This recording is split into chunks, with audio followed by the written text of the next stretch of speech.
Hi friends, today recipe Pottukadalai Sambar. இது வந்து இட்லி, தோசை, சப்பாத்தி, பூரி, இடியாப்பம் இது எல்லாத்துக்குமே சூப்பராக இருக்கும். ஒரு 10 நிமிஷத்தில் ஈஸியாக பண்ணிடலாம். இப்போ எப்படி பண்ணலான்றதை பார்க்கலாம். ஒரு பேனில் ஒரு 2 டேபிள் ஸ்பூன் போல் ஆயில் சேர்த்துக்கிட்டேன். இதில் 2 சின்ன துண்டு பட்டை, பிரியாணி இலை 2, 3 கிராம்பு, 2 ஏலக்காய் சேர்த்துக்கோங்க. அடுத்து இப்போ நம்ம கட் பண்ணி வச்சுருக்க மீடியம் சைஸ் வெங்காயம், ஒரு வெங்காயம் இதில் சேர்த்துக்கலாம். இப்போ வெங்காயம் வந்து நல்லா வதங்கணும்னு அவசியம் இல்லை. ஒரு நிமிஷம் போல் கொஞ்சம் வதங்கட்டும்.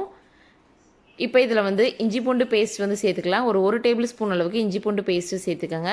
இப்போ இதுக்கு தேவையான அளவு உப்பு சேர்த்துடலாம்.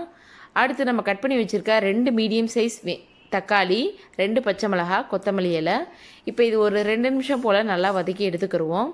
சைடில் இப்போ வந்து நம்ம வந்து பொட்டுக்கடலை, தேங்காய் இதை வந்து அரைச்சி எடுத்துக்கலாம். நான் வந்து ஒரு கைப்பிடி அளவு துருவின தேங்காய் எடுத்துக்கிட்டேன். சில்லாக இருந்துச்சுன்னா ஒரு சில்லு எடுத்துக்கோங்க. 100 கிராம் வந்து பொரிகடலை எடுத்துக்கிட்டேன். இப்போ இதை வந்து கொஞ்சமாக சுடுதண்ணி ஊற்றி குறைன்னு அரைச்சி எடுத்துக்கிடுவோம். இந்த மாதிரி அரைச்சி எடுத்தாச்சு. இப்போ மசாலா சேர்த்துடலாம். நான் வந்து ஒரு 3 டேபிள் ஸ்பூன் வந்து மல்லித்தூள் சேர்த்துக்கிட்டேன்.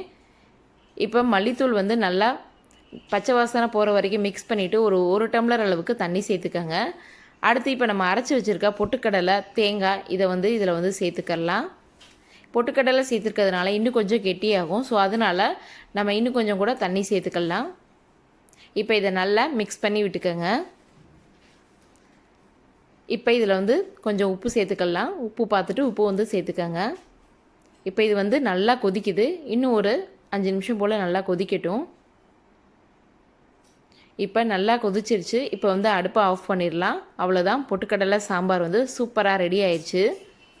இது ஈஸியாக 10 நிமிஷத்துலேயே செஞ்சிடலாம்.